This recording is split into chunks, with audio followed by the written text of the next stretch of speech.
Voilà, mesdames et messieurs, merci encore Nandenge. Tout le monde en a canabino grâce à la magie, à la technologie. Voilà, tout le monde a ni encore awa na parlement. Il y a Victoire, Tokutanana, Apollinaire Panzou, cadre IDPS, Betane, moi, ma solo et Belé, concernant toujours période de campagne, concernant toujours l'élection.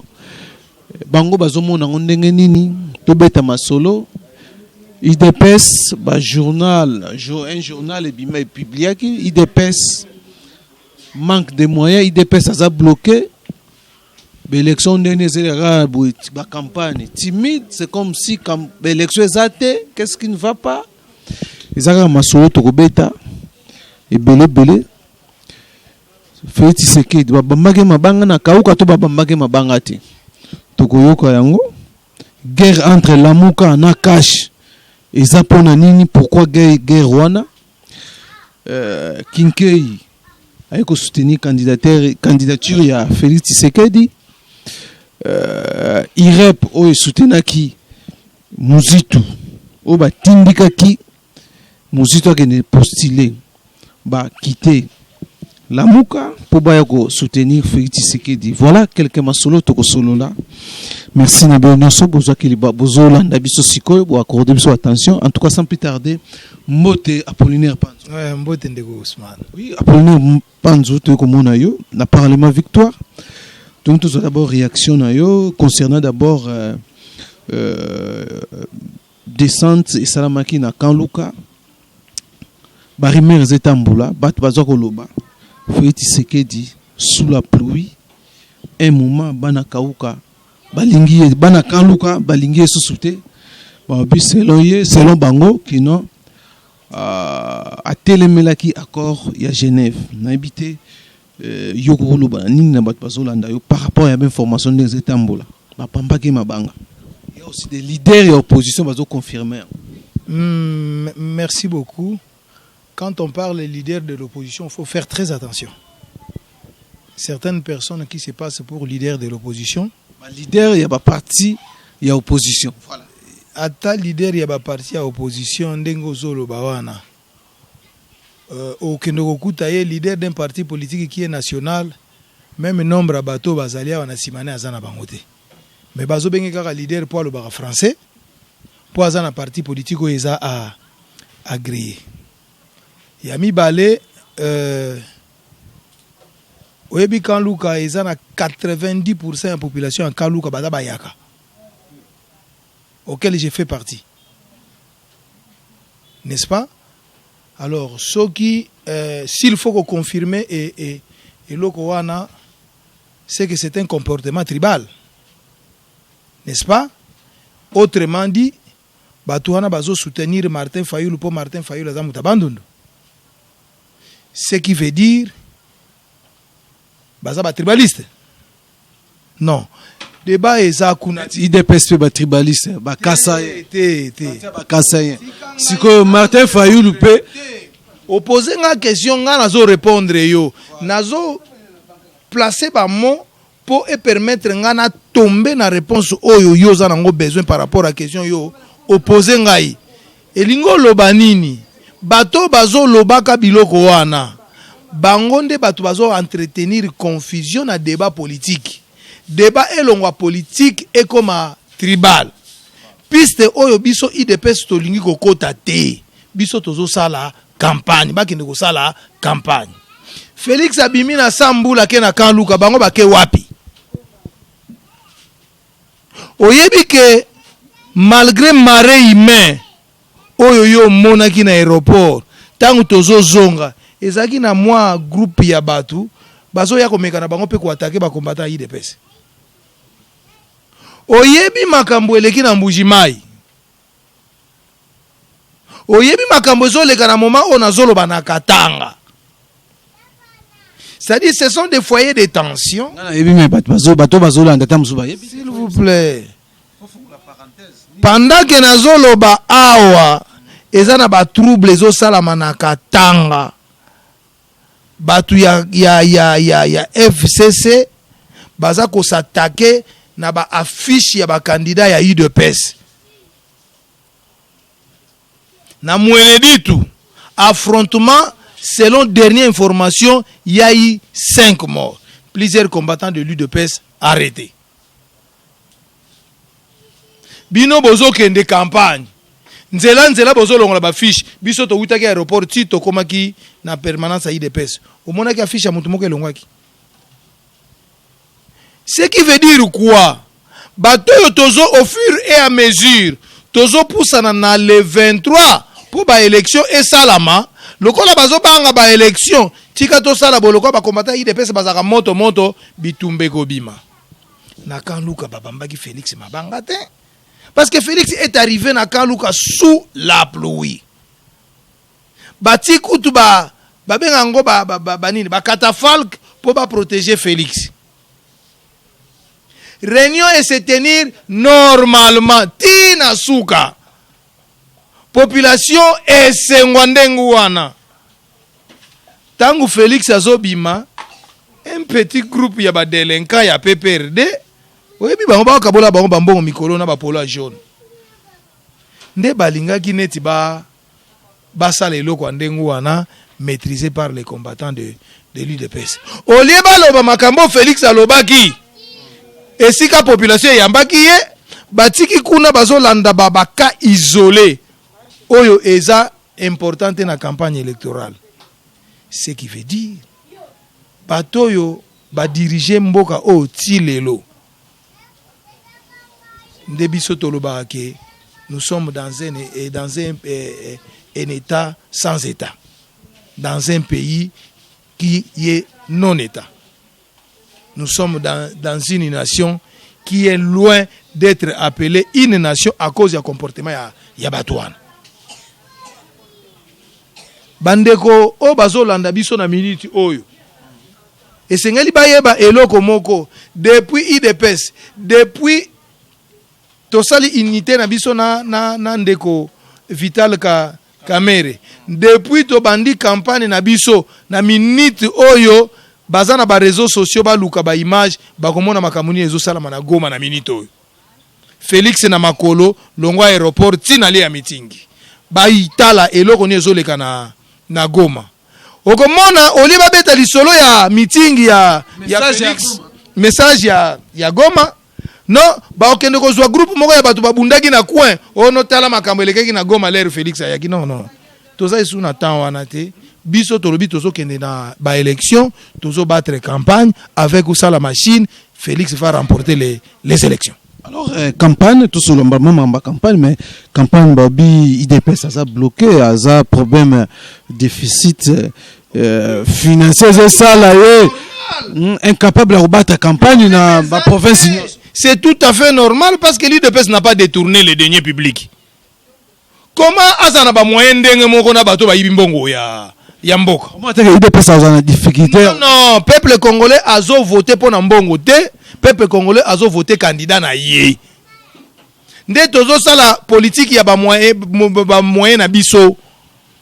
Félix akena Goma ba futeli ye avion. Awa zo sala campagne na Goma mbongo azui wapi? Tango bazolo ba ke Félix aza essoufflé. Tango akitaki na aéroport fula batoyo bayambaki ye. Ezali campagne te. Ozomona te ke bao rêver. Bao rêver to kende to battre bango na campagne, bao rêver. Félix a aussi sa grand Kivu. À côté Équateur. À côté province orientale. À côté Kasai. À Keba Congo. À Silisi Bandundu, à Kinshasa. À battre bango. Dans Escali 17 le 4 17 jours. Oui. C'est possible. Qu'est-ce que vous croyez? Biso tozo sa la campagne ya okende ko somba batu na mbongo te. To imoni ndenge po batondi sa stade avec beaucoup de difficultés. Batu musuti lelo bazana ba hôpitaux. Ba beta bango mabanga na mutu likolo ya mbongo ya okabola. Mbonga batu ya peuple. Bazana ba hôpitaux ti lelo au moment où je vous parle. Allez na hôpital général, ils sont là. Po bakata ki machette po na rowela mbongo ya leta. Bon mona ki na télévision bazo benga ba musicien ba pesa bango mbongo. Botala ki on a ba réseaux sociaux. eza politique ya IDPS te. Félix a distribué mbongo te po bato baya, mais bato baye plein na aéroport bomonaki akosilisa Grand Kivu bokomona titre kosilisa campagne na biso tokende bongo peuple wana a voté yete. Voilà, alors tout sur le scrum sur l'Italie, c'est très important tout ça la constat, bah congolais va ça la constat ngo, parce que comprendre les cibles ya mboka, les cibles ya opposition za nani. Eza lamuka, eza cash, tout ça comprendre cible opposition pour ba remporter les élections za nani. Félix Tshisekedi, Martin Fayoul na ko décevoir bandeko bazolanda ngai. Éducation ya malamu o Félix azui na baboti na ye na parcours na ye nde yango lelo bato balingi ba utiliser yango po Félix akoma victime. Félix aza membre IDPS. Là na bandi to discuter ngote, n'est-ce pas? Parce que bato balinga mingi kozwa côté familial ya Félix qui n'a rien à voir. Tshisekedi n'a pas que comme Félix fils. Les autres fils de Tshisekedi sont où? Parle-t-il de l'IDPS? Mais c'est Félix qui parle de l'IDPS. Donc c'est lui qui est membre de l'UDPS. Ce n'est pas tous les enfants de Tshisekedi qui sont membres de l'UDPS. Na au décevoir bino. Bako la membre kolobela UDPS parce que papa na bango azalaki président. Mais membre de l'UDPS. C'est Félix Tshisekedi Tshilombo qui est membre de l'UDPS. Lui au moins s'est affiché ba kazana bayana e. Mais bayana e oyoka bango mukolomo bazolo makama UDPS. Yo soyoka Christian zolo makama UDPS. Yo soyoka Patrick zolo makama UDPS. Ils sont nombreux, n'est-ce pas? Mais ils ne parlent pas IDPS. Donc, si Félix parle IDPS, parce qu'il est membre de l'IDPS. Il est devenu secrétaire national aux relations extérieures parce qu'il était membre de l'UDPS. Parce qu'il fut président sectionnaire à IDPS Bruxelles. Parce qu'il fut président fédéral à Benelux. Nde aeko koma secrétaire national. Et koma secrétaire national, secrétaire général adjoint, secrétaire général adjoint aujourd'hui président de l'UDPS.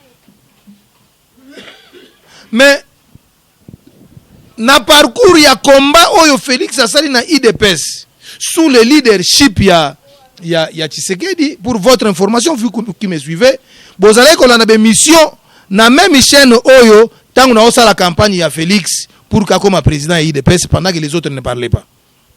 Aujourd'hui, c'est une réalité. Je suis membre de la famille biologique de Félix.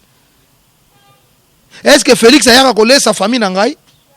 Mais en tant que politique, nakati ya parcours, nabiso nakati ya IDPS, tant on a taliba personnalité, oh ba ko diriger IDPS, j'ai trouvé que Félix mérite prendre cette place. Aujourd'hui, il est le président de l'UDPS. Notre candidat aux élections prochaines. Adversaire nabiso ezalaki majorité sous la coupole de... Non, sous la coupole de Kabila. Aujourd'hui, nous allons aux élections. Adversaire nabiso na élection eza Shadari. On ne sent pas que l'adversaire est Shadari. Combat comme entre Lamuka na Cash. Non. Omoninga yonde mutozo linga ngai natanga kombo wana yozo tanga wana elamusi possible zelana no elamusi nani lamuka elamusi nani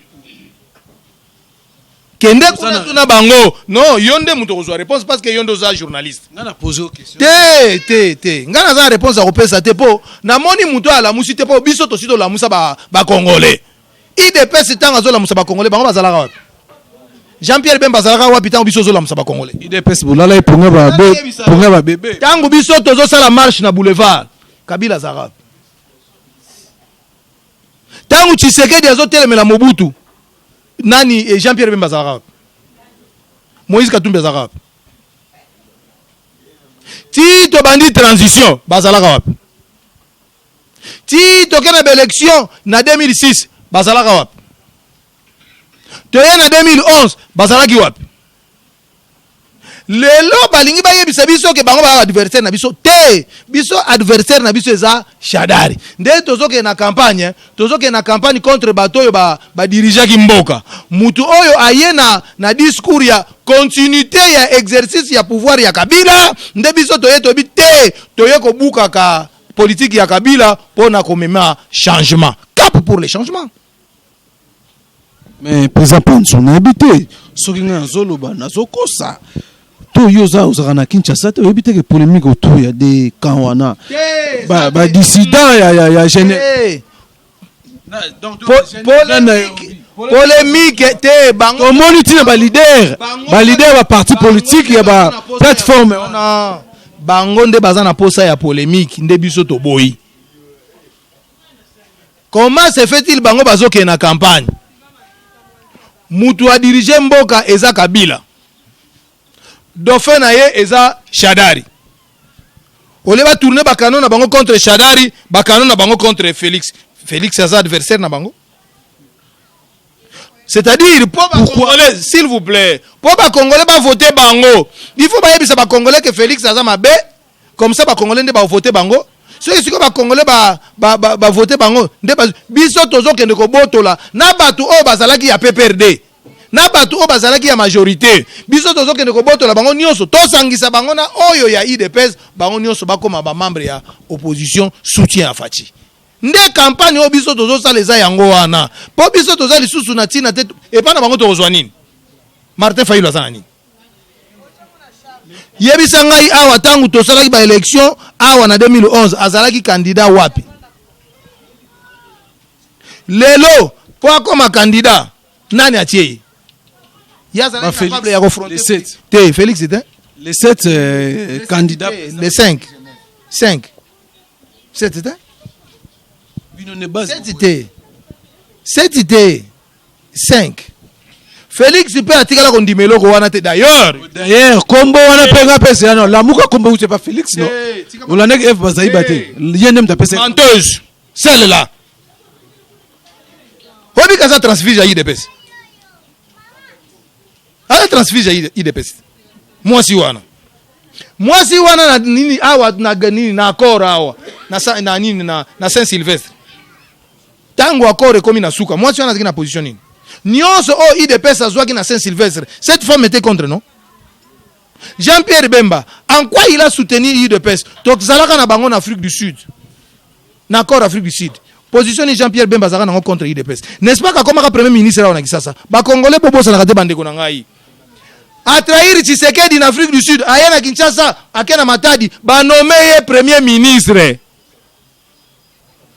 Tshisekedi alobi na olakisa bino ke nazana kilo o muta okuka komemanga zate tozo zonga na Afrique du Sud accord eza na Afrique du Sud réunion de rencontre eza na Afrique du Sud oya koya awa te tokoya na Kinshasa tokobenga na bango bazonga Afrique du Sud te nde tango bazongi Afrique du Sud bakena suka comportement o basalaka na Afrique du Sud yango ba uti ko sana Genève eza bizaleli na bango ba profitaka na bonne volonté ya batu soki mutu azolakisa bolingo epa na bango ba profiter na sima na ye pour que ba kata ye nde yango biso pe base tolobi que c'est fini cette affaire tokene na ba élection que le meilleur remporte s'ils croient qu'ils peuvent être contre Félix tokene na ba élection que c'est le peuple qui va élire non ba le kaka na télévision ba koma ko sa ba discours ce n'est pas ça c'est que nous avons besoin biso adversaire na biso eza Kabila représenté par Shadari oyo communauté internationale bazoluka bakanga ye oyebi que depuis campagne avant campagne atikala ko bimela susu RDCT abimati yango biso toke campagne bango pe bakende toyebi te so bakembo kani na Kinshasa bazo sala musala te siko na yebi te so bazo sala campagne na bango wapi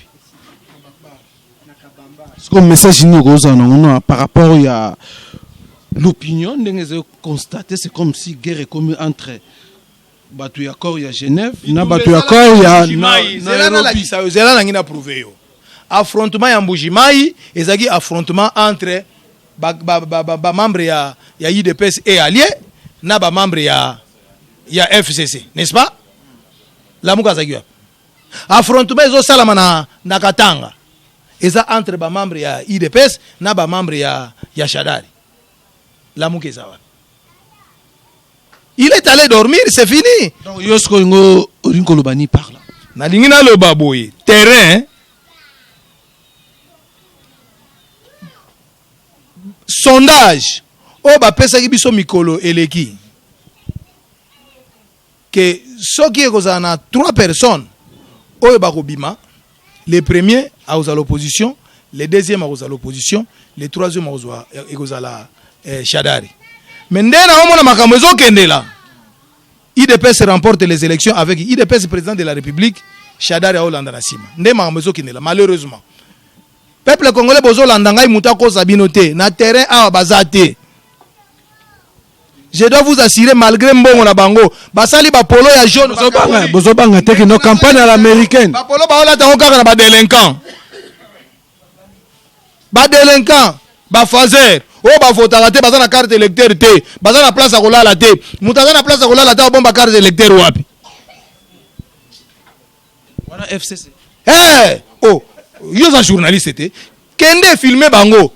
Soko ke filmer bango mona baba no bina po ba osepela so ba moni caméra ba osepela kende ko luka bango filmer bango o mona ka ba yanke bima na parking ngao na Victoire balati yango tuna écart de lecteur ne za wapi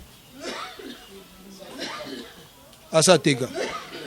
Alors Apollinaire Panzou aux cadres IDPS, alors ndeni nyozomona mapona miango est-ce que vous croire na bon ponami pour ya na sous coulisses mamzou dia ba comme gestation il y a dialogue déjà ezali c'est il semble que c'est ni pe nanu kutu akangisa réunir ma matérialité n'habite bino bozo mona élection bien que asira ki no élection salama ndeko na lingina yebisa yo omoni esika IDPS amonaka esika batu suso ba monaka te ezalaka kaka boye ntango Tshisekedi azalaki na bomoi Tshisekedi akoloba likambo batima kelele na suka papa oyo azalaka ndoki azalaki na raison. Ce qui se passe actuellement dans ces pays biso tolobi avec ou sans la machine nous allons aux élections. Les autres disent que non, ils ne peuvent pas aller aux élections avec la machine, mais ils veulent parler sur la campagne électorale. Je me pose la question, la campagne électorale avec les soi-disant candidats communs, c'est pour faire quoi? Parce qu'ils n'iront pas aux élections avec la machine que nous aussi nous avons vilipendé au début. Mais seulement nous avons compris qu'on risque de nous emballer dans la pâte de farine, alors qu'en réalité ces gens ne sont pas capables de nous donner ce que nous attendons. L'UDPS, nous nous préparons pour les élections. Si le 23 décembre il n'y a pas élection, dialogue na bango. On chasse Kabila, et nous récupérons le pouvoir pour organiser les vraies élections démocratiques en République démocratique du Congo. Là, vous allez appliquer l'article 64 qui sera maintenant matérialisé. Mais l'article 64, c'est la Constitution, hein, curieusement. Nakanisa ki article 64, angweza ki article 64, ce qui est règlement intérieur, ce qui est association moko. Point D aussi. Article FCC ba point D pe bobo sana. Te bongo point D lobini. Alinéa D ngolo bani. Oh bongo ba confusion balinga bango balinga ba sala nini. Hein?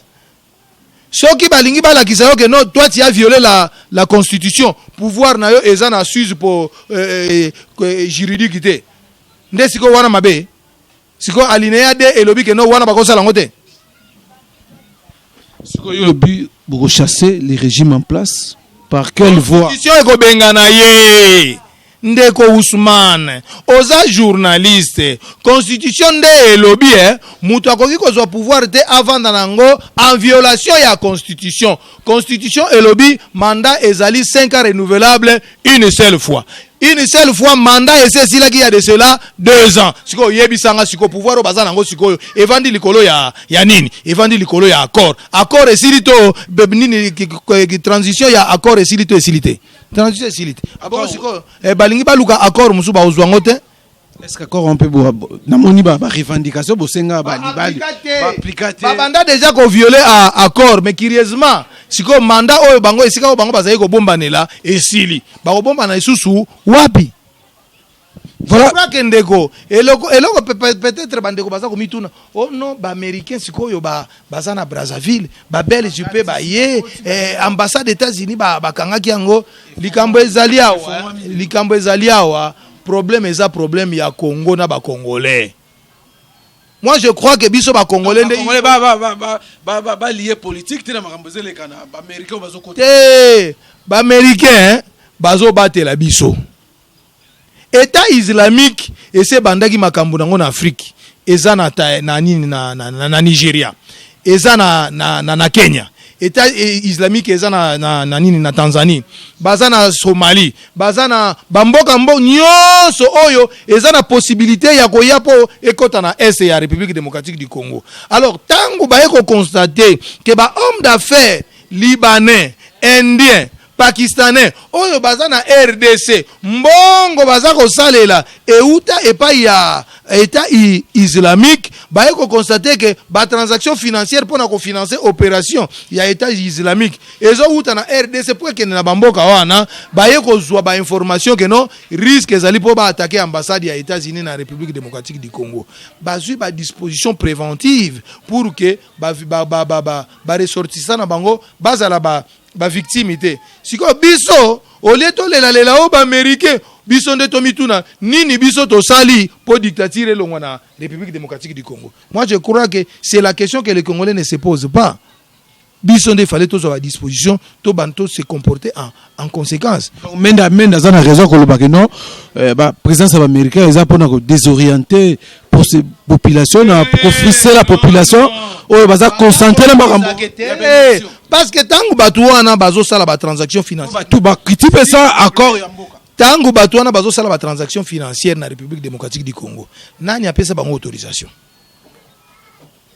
obi ke batu wana nyonso bazaka suku ya couverture ya ba dirigeant ya mboka bazala ka sous couverture ya ba dirigeant ya mboka oyebi ke ba américain oyo bakufaki na nini na ba expert américain et suédois oyo bakufa na Kasai eza na complicité na ba dirigeant ya mboka oyo yoza sir ba américain wana tango bazoya pona état islamique bakotika likambo ya bandeko na bango bakufaki yawo olandaki gouvernement suédois bauti koloba nini gouvernement suédois bauti koloba ke soki ba meki ko lever ba sanction contre ba dirigeant la République démocratique du Congo bango bako s'opposer et ils vont réagir.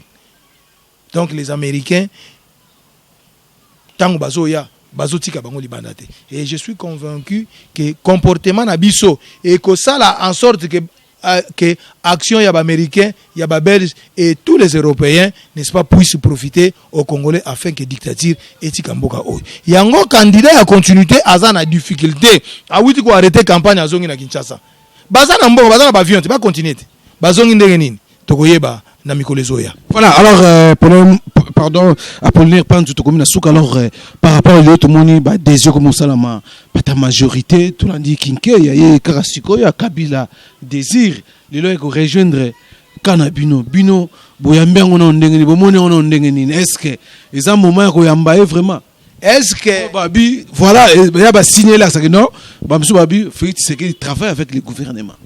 Je crois que bangonde bazo comprendre té.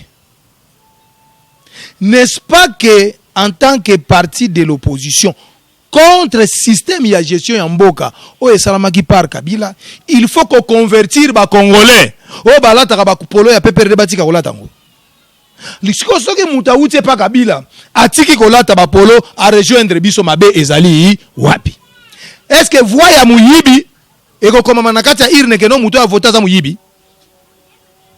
Ce qui est Moulumba aye ko voté ti Félix Tshisekedi mabe ezali wapi, n'est-ce pas que c'est une voix de plus? Donc moi je crois que nous sommes dans la période de la campagne bandeko batika ko mitungisa soki voix moko e bakisa mi eza mabete soki kinke Moulumba ye na 1000 personnes to ko boya 1000 personnes wana po ba uti na majorité to ba uti na FCC. Moi je crois que comportement na biso attitude na biso eza ko convertir batu oyo ba geraki po ba détruire mboka hier ba ko travailler pour les biens de la République démocratique du Congo. Kinke Moulumba a compris que non, il faut soutenir la personne qui est populaire. Il est venu, il a accepté de soutenir Félix. C'est la raison pour laquelle, au moment où Mususu Oyo Bazalaki na candidat na bango, ancien premier ministre, comment on écoute ça kanani? Mouzito, hein? Ah, voilà. Ah, baye ko rejoindre biso. 13 partis politiques, Mouzito parti nezanine. Oyo ba parti Mouzito. Donc azaki na une parti politique. Donc leader o bazotanga, eza ya aventure. Aza leader ya nini? Batu bazana simana ye basanganaka wapi? Parti na bango eza nini? Nzoka makasi na ezaki 13 partis politiques wana. 13 partis politiques wana ba rejoindre Fachi, ils ont suivi la voie de la raison. Donc je dois vous assurer que les autres vont venir. Bamsou bazana nzela bazoya et c'est pour avoir la majorité des Congolais qui soutiennent Fachi pour que tango tokozwa pouvoir cap pour les changements en 2018. Donc bino bozomona keno espoir eza babi les couples Fachi vite bazobenga o mikolo yo. Donc bino nde babi force eza kuna. Bozo sentir que non force eza. Je dois vous dire to moni ngambo wana la muka baza bien entouré. La voie de la raison. Ils sont entourés avec des voleurs, n'est-ce pas? Nous sommes entourés avec le peuple congolais, soutenus avec ceux qui étaient en train de voler hier, qui ont décidé de ne plus voler. Ndekonangai, mabe ezali wapi? Hein?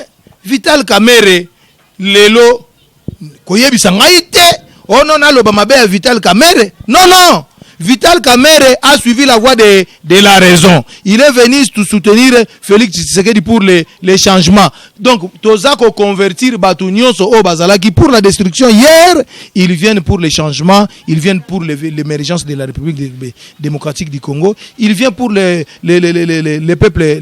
peuple congolais. Ils viennent pour rayer la famine dans ces pays. Ils viennent pour le bien du peuple congolais. Donc, nous acceptons de tout le monde qui quitte le camp de la destruction pour venir, n'est-ce pas, au camp du bien du peuple congolais. Voilà, mesdames et messieurs, nous sommes à la fin. Merci Nabil Nyonso. Je crois que Nanette Lucian a des belles choses satisfaites. Nagoyoka Apollinaire Panzo, Tomoiko s'est changé d'ailleurs. Michael Namelouze, moi na Kitambo Solo, Orlando Bisso, André en Allemagne, na Minique, voilà, Tonandi, comme nous sommes. Alors, n'habitez par rapport à ma Sololi, Osana un message nini, Yasuka, non, Yasuka te mais pour na entretien na Bisso par rapport au processus électoral, Ndenge Ezako Kende. Vous comptez, le bagi na kati awa interview que au cas où salamité, vous allez chasser les régimes en place. Mais vous continuez campagne. Message non souka ko zalani. Message nanga ya souka eza ba congolais batika ko distraire bino na débat provincial et régional. Ba congolais bino bozo landanga na minute oyo. Bato babandaki campagne ono likambu ya ekolo moko bazo linga batanga baza ko linga ba distraire bino po botika politique bokende na ba conflit provincial et régional. Tangu Martin Fayulu azalaki ko soutenir Etienne Tshisekedi wa Mulumba, Martin Fayulu aza ekolo moko na Etienne Tshisekedi te. Tangu Martin Fayulu akotaki na opposition atunaki te yo za ekolo nini yo uta na province nini. Mais siko tangu Fachi alandi voya raison bakomi ko entretenir ba confusion tribalo-régionaliste. Et vous savez que nous avons fait un travail de titan pour aller démontrer aux gens que Batouana c'est un conglomérat de destructeurs de la République démocratique du Congo d'hier, n'est-ce pas, qui se sont retrouvés, qui se sont ligués comme un seul homme pour combattre au Moutaza Maboko, Pembe, Félix Antoine Tshisekedi. Tout le monde, tout le monde. À Genève. J'ai dit tout le monde na Genève. Batouana, Batouibajan et destruction de la République démocratique du Congo hier. Vice-président chargé à finance, sous Kabila. Premier ministre, ya Kabila. Ya Kabila, auteur ya 5 chantiers. Matungulu ministre ya finance ya Kabila. Et tout ce monde là qui se suivent gouverneur pendant 13 ans derrière Kabila nde batu wana nde bakei bakutani pour que ba se comploter contre Muto azaki maboko pembe bamoni que Muto soka ye ola discours na eza ya changement ba ko poursuivre batu nyonso ba yibaki lobby alors lokola Muto a soka zu pouvoir a ko poursuivre biso to permettre été azala candidat na biso unique de l'opposition to empêcher mais peuple lokola azaki prudent aye ko tombola ye nde lelo aza candidat ya opposition non pas candidat ya lala mais candidat ya opposition pour la conquête du pouvoir Mikolezo ya pour le peuple congolais non candidat du peuple candidat à changement n'est-ce pas candidat du peuple candidat à changement comment par rapport à qui par rapport à Batou Bazana parti politique te comment par rapport à qui par rapport à Moutou aza candidat te Jean-Pierre Bemba n'est pas candidat. Moïse Katoumi n'est pas candidat. Siko comment Mouzitu n'est pas candidat. Yo yebisanga siko batu wana nyonso bakokai kondima muto azoya na changement. Non. Moi je crois que peuple congolais siko a comprendre que c'était un complot, n'est-ce pas, contre les candidats du peuple. Ndeto de jouer complot na bango, ndeto imposer candidat na ya peuple, nde peuple azo soutenir nde oyoki makambo ezo le kana minute oyo na Kivu pour que to remporter pouvoir. Donc bolong wana débat ya tribalisme o ekolo songolo musala na bango yango yo te awe zande wa baswahili baza ko imposer biso régime na bango awa est-ce que discours ya baswahili esili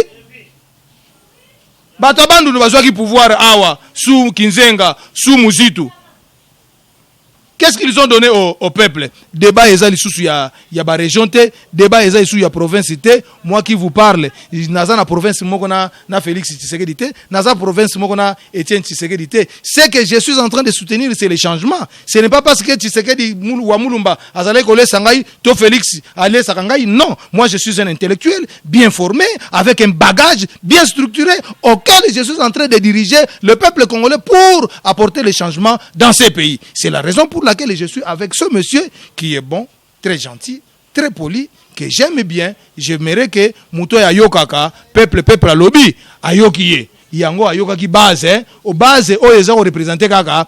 Peuple, balingi ba détourner débat. Oh non, bien ayokaka base biso to yoka peuple nini oyo to mona bango na sima na binote.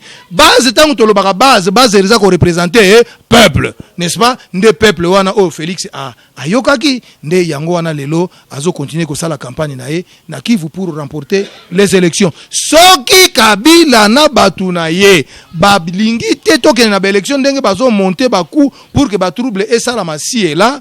Je dois vous assurer que le moment venu, il aura pour son compte parce que Azaïsou a mandaté et le peuple ira aux élections, alors les vraies élections pour que les changements interviennent dans les jours à venir sans Kabila.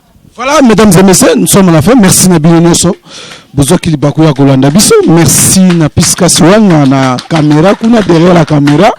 Tokutani mbala ya sima na numéro mususu. Bye bye.